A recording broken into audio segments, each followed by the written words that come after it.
That is I why am po trying to emphasize to you kung ano yung impact. That is Nung, why, baka mapagalitan ka ng chair. Ang pinag-uusapan natin dito, seryosong bagay. Uulitin ko sa'yo, the mandate to audit, the mandate to examine, the authority belongs only. In this particular case, narinig mo kanina, nagsalita ang aming speaker.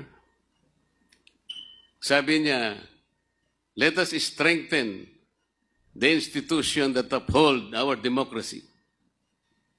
Pero po, doon sa ginawa po ninyo,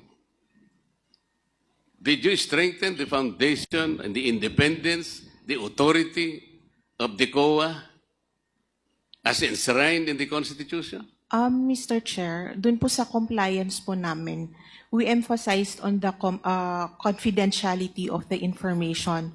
So kami din po, hindi rin po namin in-expect that it would be released. This is always public. Ikaw naman. How can you say na hindi mo alam? Sa inyo po kasi confidential. Iba po yung modality nyo because this is audit. Pero once na binigay mo dito, the House of Representatives and all the committees will conduct and undertake meetings publicly.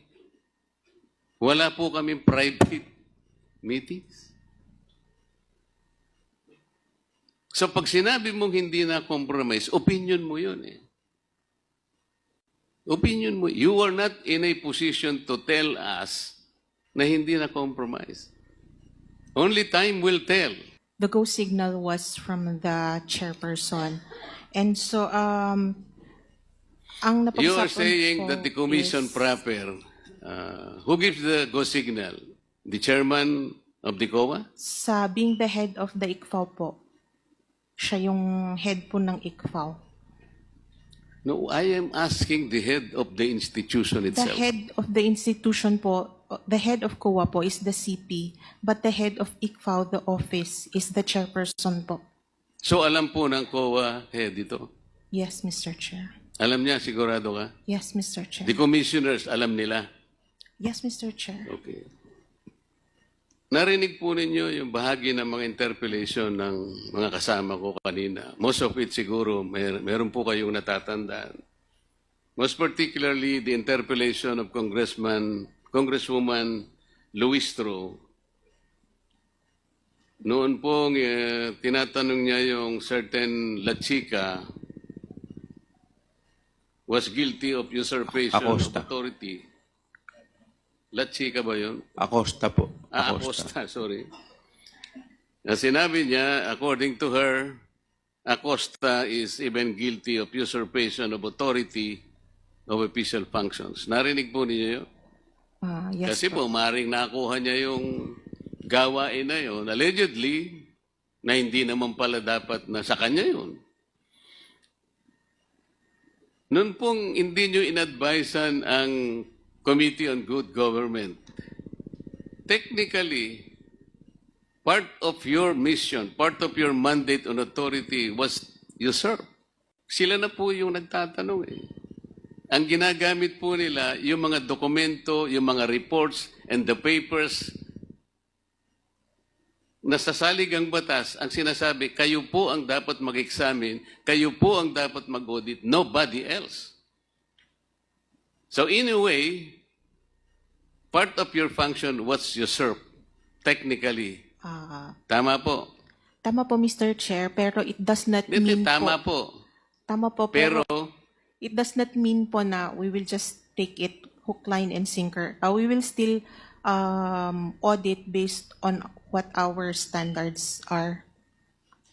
I-conduct pa rin po namin yung audit na based sa amin po. o palagay natin, paano kung hindi pareho ang outcome nyo? Paano hindi pareho ang conclusion nyo? What happens? I think we will stand by yung audit po ng COA. O ibig mo sabihin, yung outcome ng aking mga colleagues ay mali. Ang sinasabi ko kasi pwedeng hindi kayo magtugma eh. Because your procedure is different. The manner of questioning probably is not even personal. Passive ang sa inyo, active sila. Yes, Mr. Chair. On that part, we will still use our expertise Kaya nga, on our you will audit. still rely on your expertise because you are the expert. Kayo ang nakakalam ng comprehensive program and plan. Kayo ang expert sa inyong mga fields. And the members of this committee, hindi sila expert. Yan ang ibig mo sabihin. Yes, Mr. Chair. Kayo ang expert, sila hindi expert. Tama? Kaya pwedeng Iba naman po ang sa Kaya nga yun ang Congress, sinasabi ko Mr. sa iyo Chair. magkakaroon sigurado kayo ng pagkakaiba ng resulta. What happens then? What will happen to the integrity of the Commission on Audit? Sir, eventually, if ever man na mapunta po ito sa CP and then mapunta sa courts, even the courts can reverse COA po. Ang iniiwasan po kasi natin ay yung magkaiba po ng outcome. Pareho po yung ginamit. Ang mga papeles, ang mga report, lahat po ng dokumentong nakita naming inisa-isa at binusisi ng mga kasama ko are the same. Pero mag-iiba po kayo ng outcome. Mr. Chair, I believe ang outcome po from Congress is legislation, while ang sa amin po is yung result of audit po. Indicated your authority by giving to this committee the very basis of your audit because they were made public. No, Mr. Chair. Why do you think that you're answering? Pero pinamigay po ninyo part of your function. That is the point. I believe that the function of the Congress Do not here say I believe. is as We are oversight. after facts here. We are not after what you believe and we're not after your opinion. Ang pinag-uusapan natin are factual issues. Okay? Sabi mo kanina, sumagot ka kanina, no other offices, no other agencies ang nakakagawa ng function. It's only exclusive to COA. The audit function, Mr. Chair. We just simply recognize the authority of the Congress. In simply recognizing the authority of Congress, you have wittingly or unwittingly surrendered part of your mandate because you expose the confidentiality of those documents which should have been preserved per your own rules and regulations. Am I correct? No, Mr. Chair, we have not surrendered our mandate. How do you know that you have not surrendered? How do you know? Are you in a position to even assess the impact of your action? It is still the COA that is performing the audit. The Congress is doing a different thing. They're not auditing the funds. What are they doing? In legislating. What? Legislating po. I believe we are all here because You've this been hearing sitting is here for in several aid- hours. is in aid for Did you know the legislative kind of legislation that are supposed to be coming up? Meron ba silang sinabi sa'yo na meron na kaming legislation in mind? Meron bang lumitaw? Kanina pa tayo rito. Ako, alas 10 ng umaga, nandito ako. Did you have an idea as to what legislation are coming up?